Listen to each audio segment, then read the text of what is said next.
Babangida survived Gideon Orkar's coup by the whiskers. He almost lost his life. When he recovered from the attack, one of the first things he did was to have a meeting with Julius Berger PLC and begin the process of the award of contract for the construction of a more protected, sophisticated, but highly restricted residence and workplace for the president of the country. In Back in History, we will take you back in time to the events that occurred in the historical past. In this edition, we'll take you back to the reasons General Ibrahim Babangida, military head of state of Nigeria, moved to Aso Rock Villa in Abuja barely 2 years before the end of his administration. Welcome to this edition of Back in History. General Ibrahim Babangida was Nigeria's military head of state from 1985 to 1993. For the whole of 1985, 1986, 1987, 1988, 1989, and 1990, Babangida lived in and worked from Dodan Barracks in Lagos. At that time, Lagos was the federal capital of the Federation of Nigeria, and the office of the president was located in Dodan Barracks. Dodan Barracks is one of the oldest military barracks in Nigeria. Past military heads of state also lived here and worked from here. Being a military barracks, several military officers and men, together with their families, also lived in the barracks. This being the case, there was frequent movement of people into and out of the barracks day in, day out. In that process, Dodan Barracks became porous and susceptible to attacks. And in the course of time, several heads of state have been sacked by soldiers who planned and executed their coup from within the barracks. Dodan Barracks was both a highly sophisticated and highly protected enclave, but ironically, it was highly susceptible and could easily fall to attack because most of the attacks were planned and executed from within the barracks. Babangida was aware of this reality about the barracks, but he had his own strategy which worked for him for several years. There were pockets of attempts to topple him, but none of these attempts shook him like the attempts by Major Gideon Orkar and his associates in April 1990. Gideon's coup was the coup that almost took the life of Babangida. The date was 22nd April 1990. It was on a Sunday.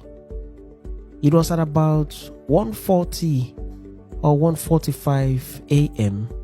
Nigerian time, a time when many people had gone to bed. Dodan Barracks, the most fortified government institution at the time, was attacked by a group of army officers whose mission was to remove Babangida from power, dead or alive, and effect a change of leadership in the country. The coup plotters gained access into the barracks and took strategic positions. One of their major targets was the residence of General Ibrahim Babangida. The residence came under ferocious attack, and almost every part of it was destroyed by random shooting by the coup plotters.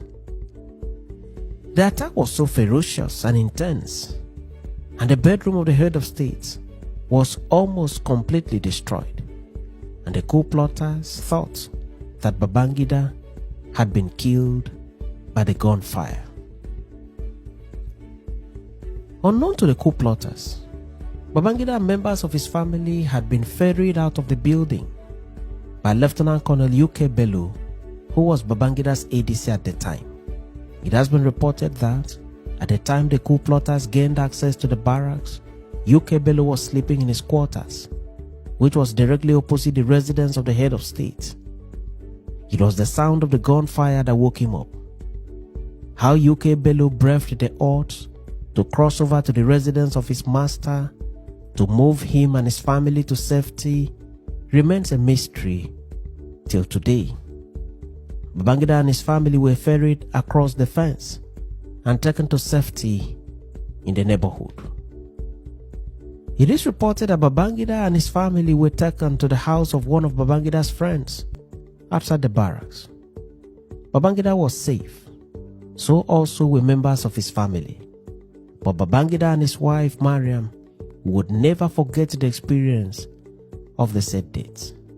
Their body and souls were terrified beyond description, having come face to face with death. Having secured the safety of the first family, UK Bello returned to the barracks. His mission was to engage the coup plotters, chase them away, and take over the seat of power to ensure the return of his boss. At the time of his return, the coup was in full gear. Everywhere was charged. Bello did not know that his return to the barracks would mark the end of his life. He found his way to one of the armored tanks and entered the tank prepared to engage the coup plotters. Bello began to press the buttons in the tank, but unknown to him, the firing pins of the armored tanks had been removed by the maintenance engineer who last serviced the tank. The said engineer did so on purpose, as he was later identified as one of the coup plotters. While Bello was in the armored tank, he was sighted by the coup plotters, who got closer and shot him at close range. Bello died instantly inside the armored tank. At this time, Radio Nigeria had been taken over by some of the coup plotters, and Major Gideon Orkar was making his broadcast to the nation, announcing the coup and the reasons for the coup. Gideon and his men were eventually overpowered and captured by the team led by Lieutenant General Sani Abacha, who was Babangida's right-hand man, trusted friend, and colleague and close ally in military uniform. Abacha took charge of the seat of power and made an initial broadcast to the nation and assured everyone to be calm as the situation was under control. He then made contact with the head of state, who then made his way back to the barracks and also made a speech to the nation, reassuring everyone that he is still the man in power and that the coup plotters had been dislodged. Nothing had shaken Babangida like the events of the Gideon Orkar's coup.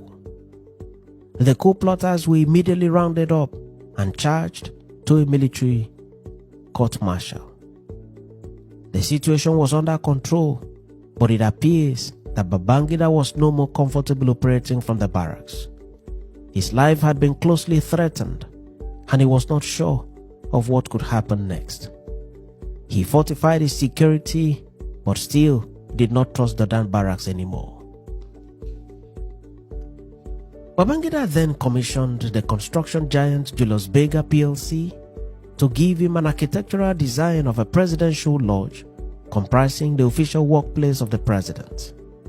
He added that the lodge is to be sited at Abuja, which had already been proposed as the new Federal Capital Territory of Nigeria in 1976 by the government of General Murtala Mohammed. For Babangida, the presidential lodge needed to be constructed without any delay whatsoever to fast-track the relocation of the seat of power from the Dan barracks to Abuja, and to further fast-track the relocation of other arms of government to the new Federal Capital Territory. Julius Berger went to work, used the best set of architects and engineers. They literally worked day and night, and on the dot of 13 months, the villa was completed and ready for habitation. Specifically, the construction work started on October 13, 1989 and was completed and handed over to the government of Nigeria on November 1st, 1991. What was handed over was a magnificent edifice comprising the office of the president and the seat of power, and also comprising the official